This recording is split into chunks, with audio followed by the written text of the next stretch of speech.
Di awal film, kita diperlihatkan sebuah batu berukuran kecil, yang sedang bergerak cepat di luar angkasa, dan menabrak salah satu satelit.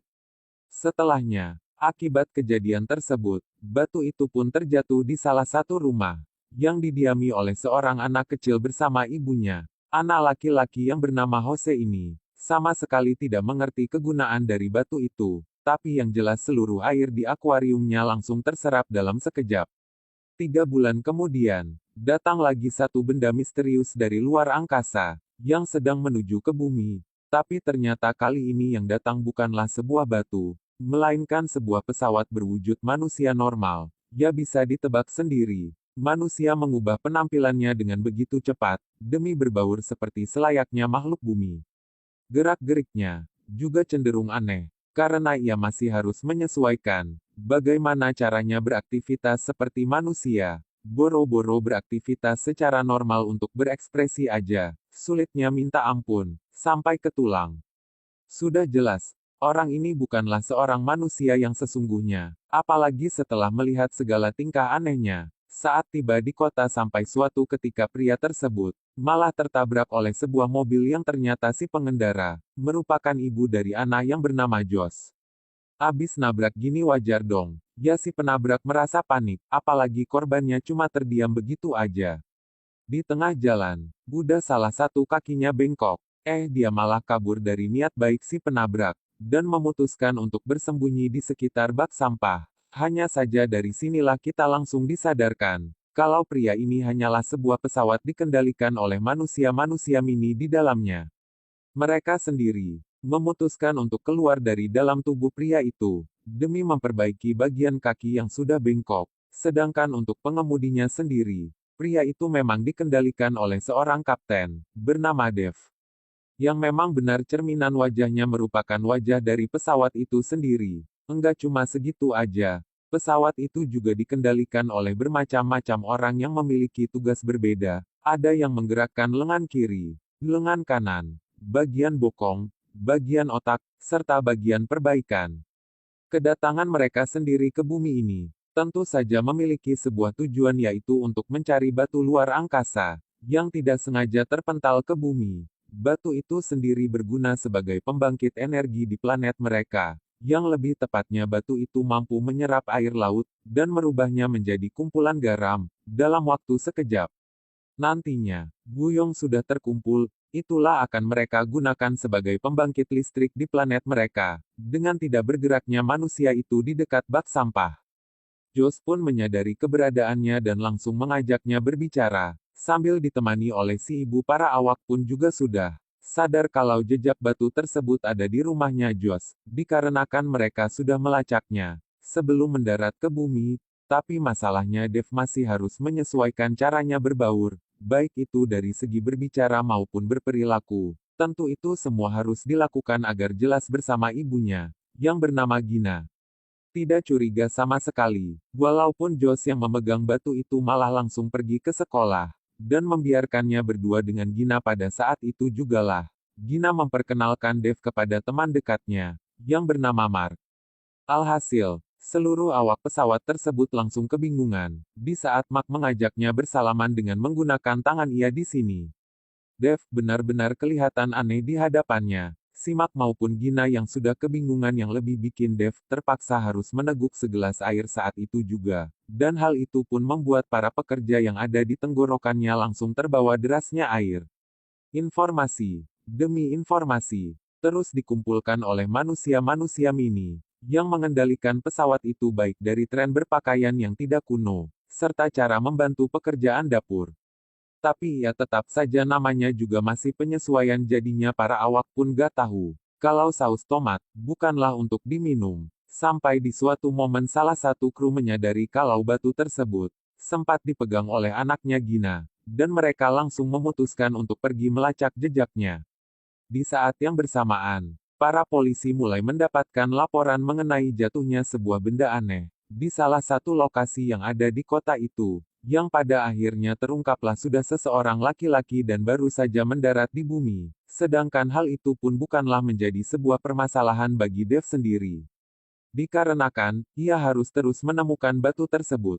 Namun, Ya namanya juga makhluk dari planet lain, mereka pun jadinya juga penasaran dengan segala hal yang ada di bumi ini. Saat itu jugalah agar tidak kelihatan mencolok, para awak memutuskan untuk datang ke salah satu toko baju di kota tersebut. Tidak memiliki selembar uang pun bukanlah menjadi masalah besar bagi Dev. Dikarenakan, dia bisa langsung menghasilkan uang secara otomatis dengan mengken bentukannya. Namun celaka, batu yang selama ini berada di tangan Josh, malah direbut oleh salah satu anak nakal di sekolahnya, yang bernama Ri. Sedangkan Dev sendiri sudah tiba di sekolah tersebut, dan secara sukarela ia mengajukan diri untuk menjadi guru pengganti tanpa dibayar. Alhasil masuklah Dev di kelasnya Josh, yang dimana kehadirannya malah diejek-ajak oleh para murid. Sebagai bentuk hukumannya, murid-murid tersebut pun sengaja diberikan materi, yang tentunya membuat mereka langsung keriting, dalam sekejap. Pokoknya mah udah nggak ada obat lagi. Kepintaran makhluk yang satu ini, nggak bisa ditandingi, sampai-sampai kapurnya aja langsung berasap. Bahkan seorang murid yang meminta izin untuk meraut pensil pun langsung ia rautin dengan hidungnya. Setelah itu Dev kembali lagi ke tujuan utamanya, dan ia mulai bertanya mengenai keberadaan batu tersebut kepada Josh.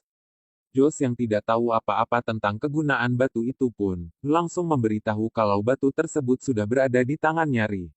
Namun, biar enggak membuat sebuah kecurigaan sama sekali, Dev mau nggak mau harus meladeni terlebih dahulu segala permintaan Josh.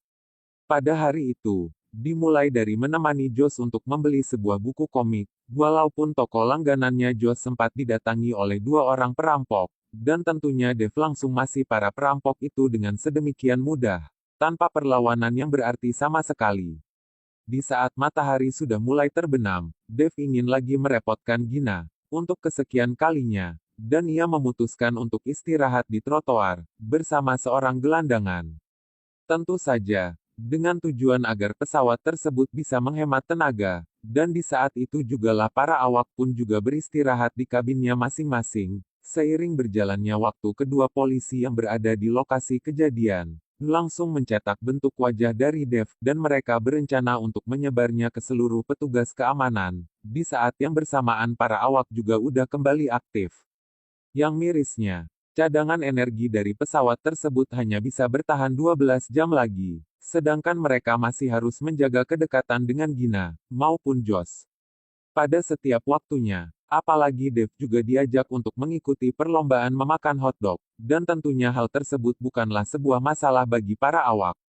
Yang tentu saja tumpukan-tumpukan hotdog itu tidaklah benar-benar dimakan, melainkan cuma tertampung di bagian bokong. Tidak lama dari itu, Dev menyadari kalau Josh sedang diganggu oleh Ri.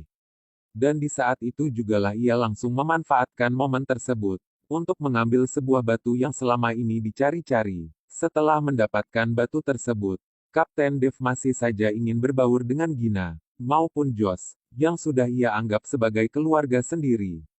Tapi hal tersebut tidaklah disetujui oleh salah satu awaknya yang dipanggil dengan nomor 2, yang benar saja akibat melempar bola kasti pesawat tersebut pun langsung terjatuh serta mengalami pemadaman listrik secara mendadak.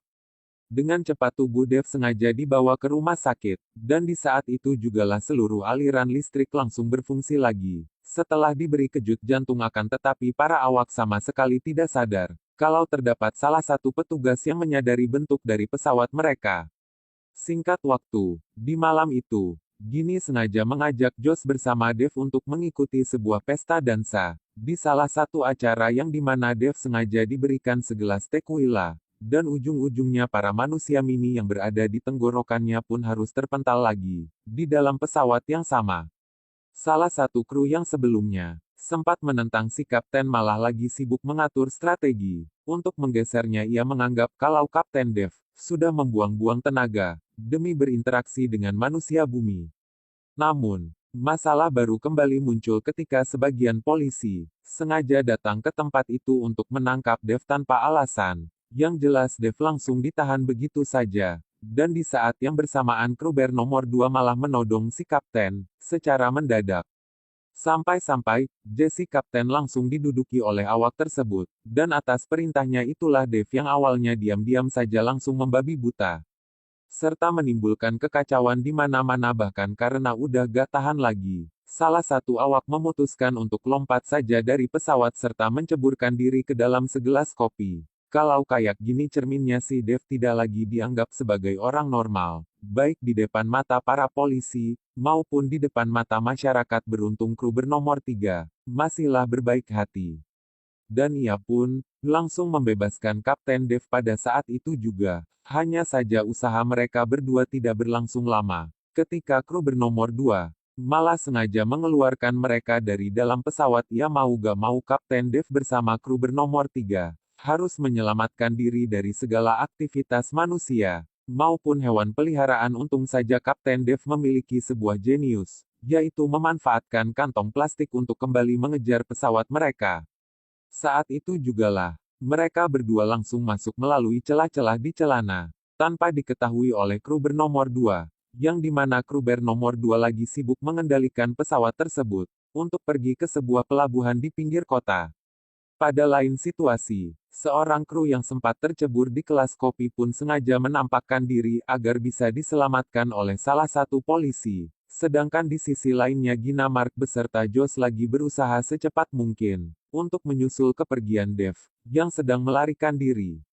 Dan benar saja, Skruber nomor 2 malah berniat untuk menguras hamparan laut yang ada di bumi ini, demi mendapatkan sumber energi bagi planet mereka. Kabar baiknya Kapten Dev bersama kru bernomor 3 pun berhasil masuk ke ruangan otak, dan di saat itu jugalah ia langsung memberanikan diri untuk mengambil posisinya kembali.